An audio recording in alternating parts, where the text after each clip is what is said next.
안녕하세요. 오늘은 추가 작품으로 이제 요 책에 있는 오스카 와일드의 나이팅게일과 장미에 대해서 나눠보도록 하겠습니다.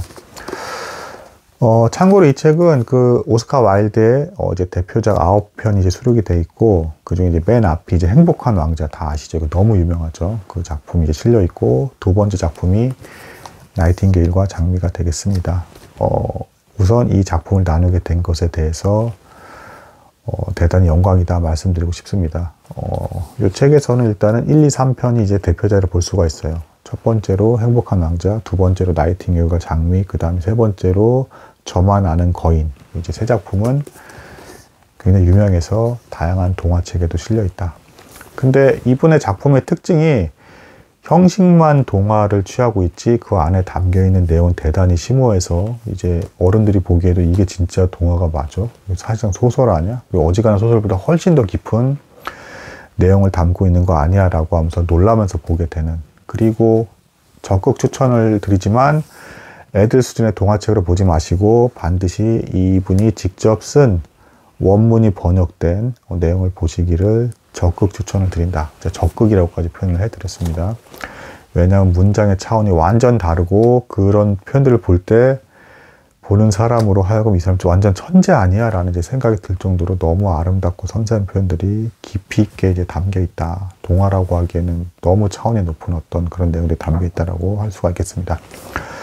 이분의 이제 뭐 개인사에 대해서는 제가 한참 전에 행복한 왕자를 할 때 이제 나눴고요. 그 이제 나이팅게일과 장미에 대해서 제가 한번 이제 천천히 내용을 나눠보도록 하겠습니다. 내용은 대단히 단순하지만 안에 있는 내용은 굉장히 깊고 심오합니다. 어느 철학과 학생이 있었습니다. 근데 이 학생이 그 교수님의 딸한테 이제 완전 이제 첫눈에 반해버리게 돼요. 그래서 어떤 고민을 하게 되냐. 이제 곧 무도회가 있을 것인데, 제발 교수님의 딸과 이제 함께 무도회에서 춤을 추면서 사랑을 나누셨으면 좋겠다. 간절한 이제 소원을 갖게 됩니다. 근데 이 철학과 학생을 정말로 사랑했던 새가 있었어요. 나이팅게일이라는 새가 있어요. 동화적인 표현을 쓴다 했죠. 이 새가 이 철학과 학생을 굉장히 사랑하고 있었습니다. 그리고 이 철학과 학생이 고민하면서 한숨하면서 한탄하는 내용을 듣게 돼요. 문제는 뭐였냐면 이 교수님의 딸이 뭐라고 했냐. 이 철학과 학생이 이제 나와 함께 무도회 가서 춤을 추자라는 어떤 그 고백을 하니까 이 교수님의 딸이 뭐라 했냐면 비웃으면서 이제 아주 붉고 아름다운 장미꽃을 나에게 주면 내가 너랑 함께 무도회 가서 춤을 춰줄게 라는 이제 뭐 얘기를 해줍니다. 조롱하듯이 사실은 말한 겁니다. 진심도 아니었어요. 나중에 이제 보면. 그랬더니 가난하지만 온갖 책을 많이 읽고 똑똑했던 이 철학과 학생은 근심하면서 이제 도대체 사랑이 뭐길래 이제 사랑을 이제야 초보적으로 알아가는 과정이지만 여전히 철학적인 접근에 의해서 지식적으로만 접근하면서 고민을 합니다. 이 학생의 한계인 거죠. 그리고 이 작가가 보여주는 주제 중에 하나이기도 합니다. 단순히 이성과 지식만 가지고서는 사랑을 온전히 알 수 없다. 사랑은 그것보다 훨씬 크고 위대한 것이다. 라는 것을 보여주고 있습니다. 어쨌든 그래서 학문적인 사변적인 접근으로는 사랑을 절대 알 수 없다. 라면서 그 이제 주제의식을 이제 이 철학과 학생의 부족한 어떤 이성적 접근을 통해서 이제 보여주는 겁니다. 역으로. 오히려 이 나이팅게일이라는 새가 진짜 사랑을 하고 있었어요. 그래서 이 철학과 학생이 고민하면서 그런 말을 하는 걸 듣게 되고 나서 너무 진짜로 사랑을 했기 때문에 내가 이제 저 철학과 학생을 위해서 붉은 장미를 구해주고 싶다. 이 고민을 진지하게 하기 시작을 합니다. 이미 이 나이팅게일이라는 새는 이 철학과 학생이 책을 읽고 있을 때 항상 아름답게 지저미며 이 학생에 대해서 그 사랑의 노래를 언제나 아름답게 부르고 있었습니다. 하지만 이 철학과 학생은 그게 사랑의 노래인 줄도 모른 채 오히려 이런 말들을 합니다. 저 새가 부르는 노래가 신기하게 규칙적인 음악적 어떤 음악성을 지니고 있나 하면서 막 분석을 합니다. 오히려 그 나이팅게일이 부르고 있는 그 사랑의 노래를 사랑으로 받지 못하고 이성적으로만 분석을 하려고 하는 어떤 그 안타까운 모습을 보여주게 됩니다. 그럼에도 불구하고 나이팅게일이란 이 사랑은 진정한 사랑이었기 때문에 바보스러운 행동을 하기 시작을 합니다. 자신과 만나서 이루어질 것도 아님에도 불구하고 이 철학과 학생의 그 나이팅게일이 사랑하는 이 철학과 학생의 고통에 대해서 깊이 공감을 하고 안타까워하면서 저 철학과 학생이 반드시 교수님의 딸이랑 무도에서 춤을 추며 사랑을 나누는 어떤 그 기쁨이 이루어졌으면 좋겠어. 자기랑 이루어지는 게 아님에도 불구하고 너무 사랑하는 마음이 컸기 때문에 나랑 이루어지지 않더라도 저 철학과 학생이 받고 있는 고통이 줄어들고 마침내 그 사랑에 대해서 기뻐해서 행복하는 모습을 나는 보고 싶어.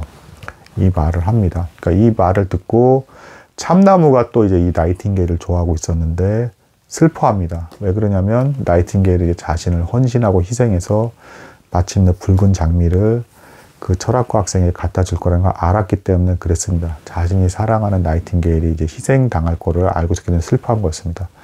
결국 이 나이팅게일은 시들어가는 붉은 장미 나무에게 이제 찾아갑니다. 그래서 그 붉은 장미 나무에게 제발 이 세상에서 가장 붉고 아름다운 꽃 한 송이만 나에게 다오라고 부탁을 합니다. 그랬더니 이 붉은 장미나무가 나는 겨울에 모진 바람과 이 세상 풍파 때문에 시들어가서 죽어가고 있어. 그리고 꽃을 맺어봐야 흰색 꽃밖에 맺지 못해 라고 얘기를 합니다. 그러면서 하지만 유일한 한 가지 방법이 있는데 너같이 누군가를 사랑하는 사람의 고귀한 심장이 이제 그 피가 곧 내 가시에 찔려서 전달이 되면 그 피를 통해서 아주 이 세상에서 가장 아름답고 붉은 장미를 맺을 수가 있어 라고 얘기를 해줍니다.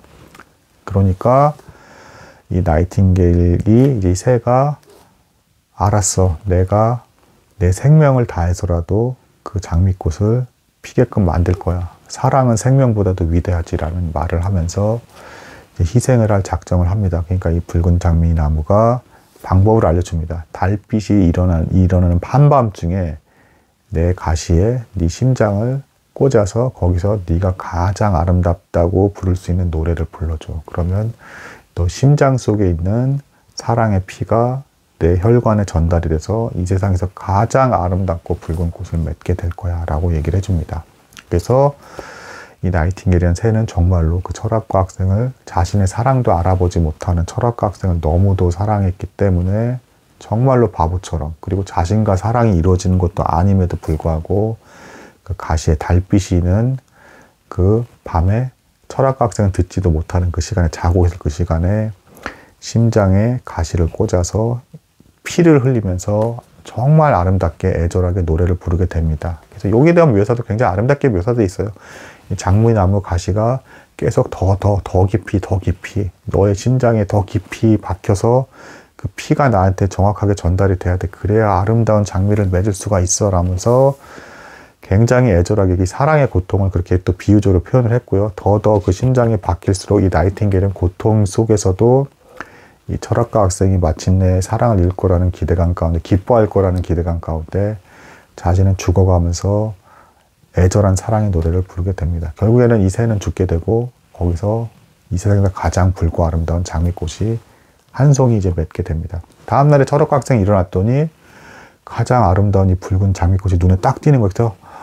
너무 잘 됐다. 그래서 이 꽃을 얼른 이제 탁 꺾어다가 곧바로 곧장 달려가서 교수님의 딸에게 바치면서 얘기를 합니다. 내가 이렇게 정말 붉고 아름다운 장미꽃을 구했어 라고 하면서 나와 춤추고 무대에서 함께 해줘 라고 하니까 이 교수의 딸이 비웃으면서 말합니다. 나는 이미 부잣집 아들의 남자와 춤을 추게끔 이미 약속이 잡혀버렸어. 너는 나에게 아름다운 구두나 옷을 선물해 줄 수 있는 그런 남자도 아니잖아. 그 이깟 꽃이 뭐 어쩔 건데 라고 하면서 아주 냉혹하게 교수님의 딸은 사랑을 볼 수 있는 눈이 없었던 거고 오직 돈만 밝히는 그런 여자였습니다.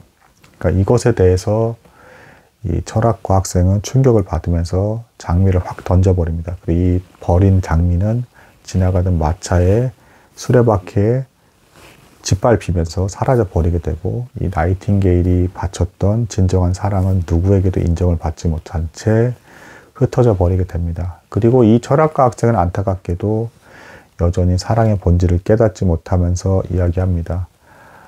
아, 사랑이란 무엇이란 말인가?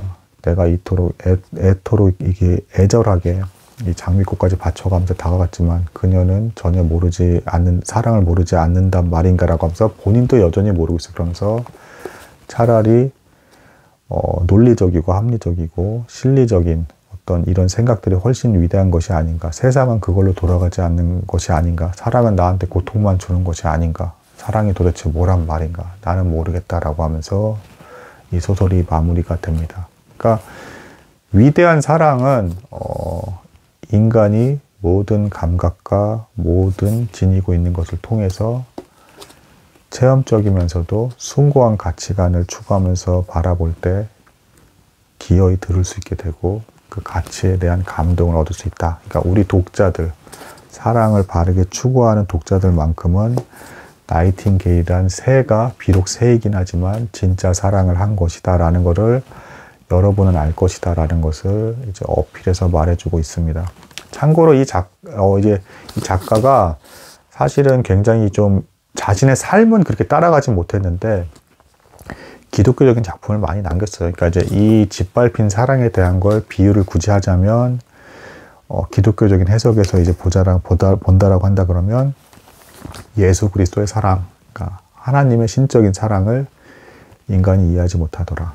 그리고 지성적인 접근만 엉뚱하게 하고 전혀 엉뚱한 생각만 하다가 평생 그렇게 살다가 참 사랑을 깨닫지 못한 채 인생을 마감하게 되더라라는 걸 이렇게 비유적인 표현으로서 놀랍게 천재적으로 표현을 한 것입니다.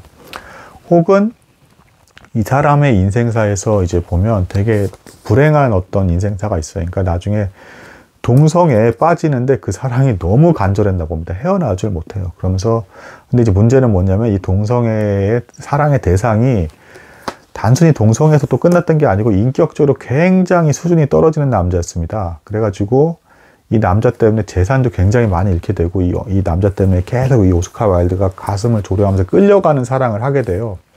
개인사적으로는 또 그런 부분이 있습니다. 그래서 아마도 초정컨대 얘는 왜 나의 참된 사랑을 도무지 모를까? 그리고 왜 나한테 고통만 줄까? 그리고 나는 왜 이렇게 계속 거절하지 못하고 바보처럼 끌려다니면서 계속 얘가 원하는 것을 해줘야만 하는 것일까? 사랑이 도대체 뭘까? 라는 것에 대해서 고민하면서 그러면서도 포기하지 않고 아름답게 표현하는 그 표현은 그러면 사랑은 생명보다 귀하지. 그래서 고통스러움에도 불구하고 내가 무너져 내리는 고통 속에서도 반드시 참 사랑을 이룰 거야. 이 사람의 삶도 사실은 좀 그런 측면이 좀 강하게 좀 있습니다. 물론 그것 때문에 나중에 이때 당시 영국에서는 동성애가 불법이기 때문에 소송도 걸리게 되고 모든 것을 잃게 되고 좀 사실상 거의 파멸하게 돼서 심각하게 망가지다가 굉장히 비참하게 죽게 되는 이제 그런 과정을 겪게 되는데 아무튼 좀 그런 내용이 담겨 있다. 그리고 저기서 조금만 더 연결을 짓자면 사실 뭐 부모와 자식 간의 사랑이거나 혹은 남녀 간의 사랑 중에서도 아주 드물게 이제 그런 수준까지 사랑을 하게 되면 바보스럽다 할 만큼 그리고 자기 자신보다 상대를 더 소중하게 여기기 때문에 자기가 손해를 보고 다치는 한이 있더라도 상대가 기쁘기를 바라는 그런 사랑까지 추구를 하게 되죠. 사랑의 수준이 굉장히 높아지게 되면 내가 고통스러워도 상대가 기뻐할 수만 있다면 뭐 이렇게까지 가게 되죠. 그래서 그 기쁨을 보고 나도 다시 기뻐지게 되는 뭐 이런 단계까지 가는 게 사랑의 어떤 바보스러운 속성이면서도 진짜 사랑의 특징이라 할 수 있겠습니다. 그거를